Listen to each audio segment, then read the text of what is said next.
You are walking through a freezing prehistoric forest. The wind bites your face.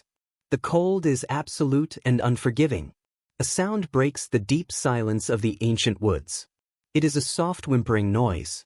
You step carefully toward the tangled brush. You push aside the heavy snow-covered branches. You find a small ball of brown fur.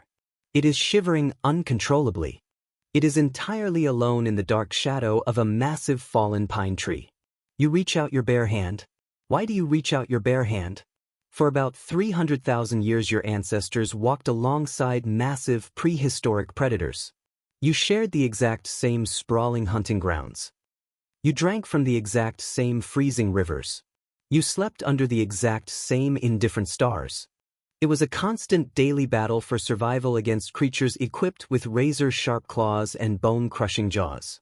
You lived in a world where you were often the prey. So why would your ancestors ever invite one of these absolute monsters into their fragile home? To understand this incredibly dangerous choice, you have to look at the deep biological wiring of your own brain. You look at the tiny bear cub crying in the snow. You feel an overwhelming intense instinct to protect it. For millions of years your brain has been heavily wired by evolution to nurture small creatures with large eyes and round faces. This specific evolutionary glitch forces you to scoop the dangerous predator into your arms. You hold the warm, shivering creature against your chest. You decide to take it back to your fire. What exactly happens next? The journey back to your distant camp is physically exhausting. The winter snow is thick and incredibly heavy against your tired legs. The small cub squirms violently in your arms. It cries out loudly for its missing mother. You scan the dark tree line constantly. You know that a massive mother cave bear could be tracking your scent right now. A fully grown prehistoric cave bear can weigh over 2,000 pounds. A single swipe of its massive paw could easily decapitate you in an instant. Yet you keep walking slowly with her stolen child. Does your powerful human empathy completely outweigh your most basic survival instinct? You keep moving through the frozen, jagged landscape. The sun begins to set slowly below the horizon. The temperature drops even further as the darkness takes over the forest. Your muscles scream in protest under the added heavy weight of the squirming animal.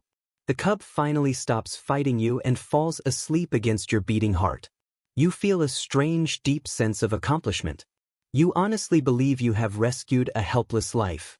You do not realize the terrible, deadly chain of events you have just started. Are you completely blind to the enormous danger you hold in your hands? You finally reach the temporary safety of your stone cave. The warm, glowing light of the fire spills out into the dark, snowy night. The rest of your small tribe stares at you in absolute terrified shock. Your family members back away slowly from the narrow cave entrance. They recognize the sharp, musky smell of the apex predator immediately. You set the small, exhausted cub down near the warmth of the roaring fire. The cub whines softly and curls into a tight, comfortable ball. You offer it a small piece of dried deer meat. Will your cautious, terrified tribe actually accept this terrifying new member? You have to look at the groundbreaking research of evolutionary anthropologist Pat Shipman to understand your actions. Shipman developed a fascinating and complex concept known as the animal connection theory. This theory suggests that your early ancestors did not just view wild animals as food or deadly physical threats. You viewed them as absolutely essential partners in your long-term survival on this harsh planet. You learned to carefully observe their complex daily habits and migration patterns. You learned to communicate with them across silent, invisible species lines. You eventually tried to control their wild, unpredictable nature. Did this powerful human instinct to connect push you entirely too far? Bringing a wild gray wolf into your ancient camp makes a certain kind of logical evolutionary sense. Wolves are highly social pack animals with a very strict and clear hierarchy. You simply replace the dominant alpha wolf with yourself. The young wolf naturally understands how to follow a strong, confident leader because its brain is wired for social cooperation. But a bear is an entirely different kind of biological creature. Bears are forged by millions of years of complete biological isolation. Can you really attempt to tame an animal that evolved to live completely and utterly alone in the wild? The first few winter months are incredibly deceptive. The harsh winter blizzard rages outside the dark cave. The small bear cub acts very much like a human infant. It cries loudly when its stomach is empty. It plays gently with the young, curious children in your tribe. It sleeps peacefully curled up against your side to absorb your precious body heat during the freezing nights. You feed it valuable scraps of scavenged meat and gathered winter berries. You watch it grow visibly stronger every single day. You truly believe you have successfully created a loyal animal companion. But are you ignoring the ticking biological time bomb sitting quietly by your fire? Let us look closely at the complex social dynamics of your ancient Paleolithic camp. Renowned anthropologist Richard Lee spent years deeply studying the Jew-Hoansi hunter-gatherer tribes in the hot, unforgiving Kalahari Desert. Lee discovered that early human survival societies were fiercely and strictly egalitarian. Every single healthy member had to contribute heavily to the daily survival of the group. Every single piece of hunted meat was shared equally among the families. Every precious calorie was carefully counted and meticulously distributed. The growing bear cub does not contribute anything at all to this delicate survival balance. It only consumes your extremely limited resources. How long will your starving tribe tolerate a creature that takes constantly without ever giving back? As the cold seasons slowly change, the reality of your terrible mistake becomes horrifyingly clear. The thick snow finally melts and the wet spring arrives in the valley. The brown bear grows at an absolutely exponential rate. Within a single short year, it easily outweighs every fully grown man in your entire tribe. Its curved, sharp claws are now as long and thick as your human fingers. It requires thousands of heavy calories every single day just to fuel its massive growing body. You are now spending the vast majority of your waking time hunting solely to feed your enormous useless pet. How long can you physically keep up this exhausting and incredibly dangerous daily routine? You try desperately to teach the young, powerful bear to hunt alongside you. You take it deep into the dense green forest. You expect it to track wild deer like a loyal hunting hound. But the massive bear ignores your vocal commands entirely. It wanders off lazily to dig up thick tree roots and tear open rotting wooden logs for tiny insects. It does not look to you for guidance or leadership. It does not care at all about your complex cooperative hunting strategies. It simply acts exactly like a wild, independent bear. Why are you so surprised by its completely natural programmed behavior? Paleontologist Mieke Germanpra from the Royal Belgian Institute of Natural Sciences studied the very earliest known domesticated Paleolithic dogs. Germanpra carefully and meticulously examined fossilized ancient canine skulls recovered from the Goyet Cave complex in Belgium. She desperately wanted to understand exactly how human interaction physically changed wild ancient wolves over countless long generations. She found incredible, undeniable physical evidence of deep biological transformation. The captive wolves developed significantly shorter facial snouts. They developed much wider lower jaws specifically for chewing human-discarded food scraps. Their brains actually shrank significantly as they relied heavily on humans for their daily survival. They lost their sharp wild edge. But your captive brown bear is not physically changing at all. Why is the massive bear completely immune to your intense and desperate taming efforts? The terrifying answer lies deep in the ancient evolutionary biology of the entire bear family. Bears are strictly and fiercely solitary foragers. They roam incredibly vast wilderness territories entirely by themselves. They do not have a natural pack leader in their social structure. They do not understand the complex biological concept of submitting to a dominant alpha figure. Their brains are incredibly complex and intelligent but entirely selfish by design. When the enormous bear is fully grown, it does not see you as its rightful master. It barely even sees you as an equal hunting partner. It sees you purely as a highly convenient source of daily food that happens to be standing directly in its path. What exactly happens when the bear decides it is incredibly hungry and you have absolutely nothing left to give it? The warm summer slowly turns into a harsh, bitter autumn. The anxious tribe frantically prepares for the coming deadly winter. The intense daily pressure to gather and store food is absolutely immense. Every single hunting trip is a severe matter of life and death for your family. You leave the dark cave long before the cold dawn. You track a fast herd of wild prehistoric horses for 3 grueling, exhausting days. You finally manage to bring down a small, struggling, weak foal. It is barely enough fresh meat to feed your extended family for a single week. You drag the heavy, bloody carcass miles back to the base camp. You are completely physically exhausted and practically starving yourself. Does the enormous bear care at all about your immense personal struggle? Let us recreate the exact terrifying moment your grand biological experiment completely fails. You drop the small, bloody horse carcass heavily near the central fire. The bitter winter wind has returned to bite your exhausted face. Your entire skinny tribe looks at the fresh meat with desperate, wide, hungry eyes. The adult bear approaches you slowly from the dark, shadowy back of the cave. It stands up to almost 8 feet tall on its massive, powerful hind legs. Its incredibly massive dark shadow completely swallows your entire body. It stares down intensely at the fresh, bloody meat. You bravely hold up your bare hand and shout loudly to command the massive beast to stop. Does it listen to your desperate human command?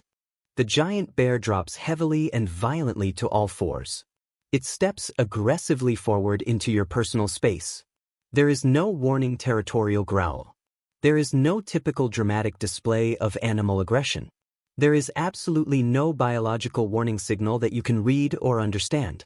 It simply reaches out with a heavy muscular paw the exact size of your human head. It swats you aside violently with the casual brutal force of a falling oak tree. The sheer physical impact breaks your fragile ribs instantly. You fly backwards through the cold air and crash heavily into the hard stone wall. You watch completely helplessly from the cold dirt as the giant bear consumes the entire hunted horse in a matter of mere minutes. You finally understand the deep, terrifying truth.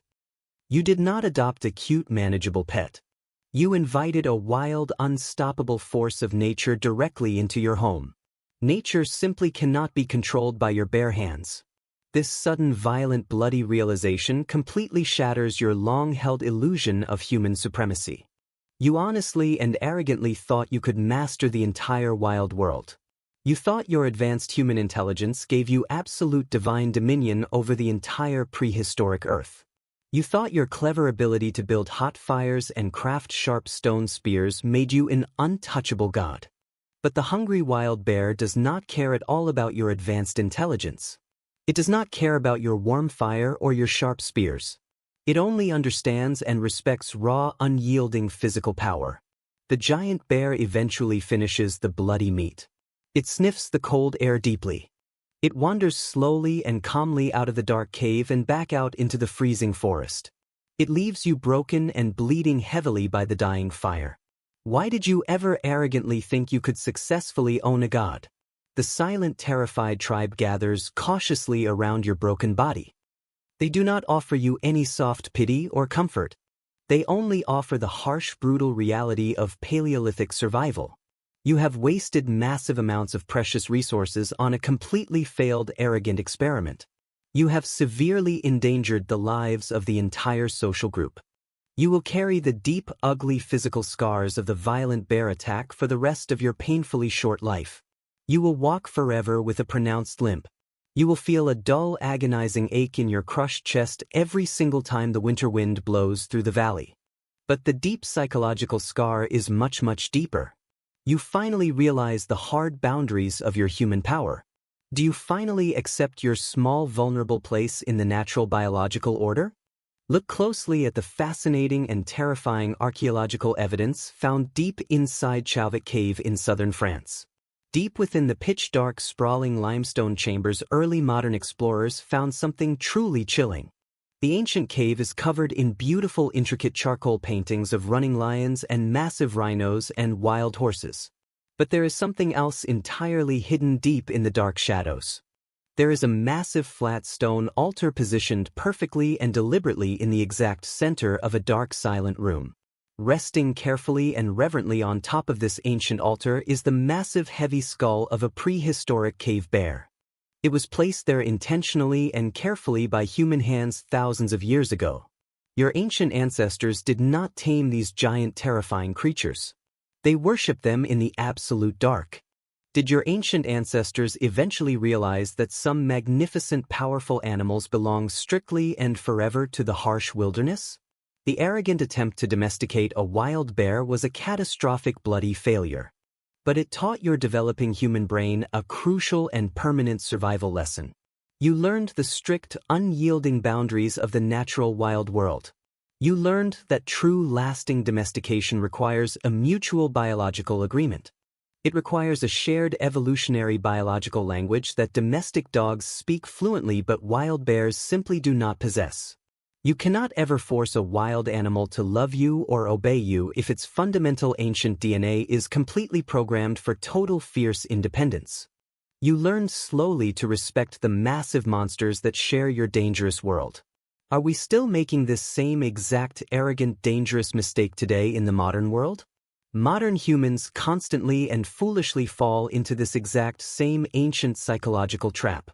You see it clearly every single time someone tries to keep a wild exotic tiger in a small suburban backyard cage. You see it when someone foolishly puts an incredibly strong, aggressive chimpanzee in a decorated modern living room. You see it when ignorant tourists try to hand-feed wild hunting wolves in protected national parks. You look at a dangerous apex predator and you still deeply feel that ancient misguided evolutionary urge to nurture and control it. You falsely think your modern strong steel cages and highly sophisticated synthetic animal diets can somehow completely override millions of years of brutal wild natural evolution. You are acting exactly and precisely like your foolish ancient ancestor standing entirely alone in the freezing Paleolithic forest. Will you ever truly learn to just leave the wild natural world entirely alone? The deep psychological desire to completely control unpredictable nature is the very foundation of the entire modern human world. You build massive towering concrete cities specifically to keep the wild dark wilderness out. You pave over ancient breathing forests with suffocating black asphalt. You genetically modify wild natural crops to grow efficiently and obediently on your absolute command. You build massive concrete dams to forcibly stop the natural flow of massive, powerful ancient rivers. Anthropologist James Sussman argues that this deep obsession with control began with the chaotic dawn of agriculture. You convinced yourself that you could manage the entire earth. You convince yourself every single day that you are the absolute, undisputed master of your safe modern environment. But your fragile human body still remembers the deep, ancient Paleolithic terror of the massive dark shadow standing over the dying campfire. You are walking slowly through a freezing, silent prehistoric forest. You see the small, shivering brown shape hiding in the dense, tangled brush. You hear the soft, pathetic whimpering cry echoing in the cold air. You stop walking and look down quietly at your empty human hands. You finally realize you should leave the whimpering wild cub entirely alone.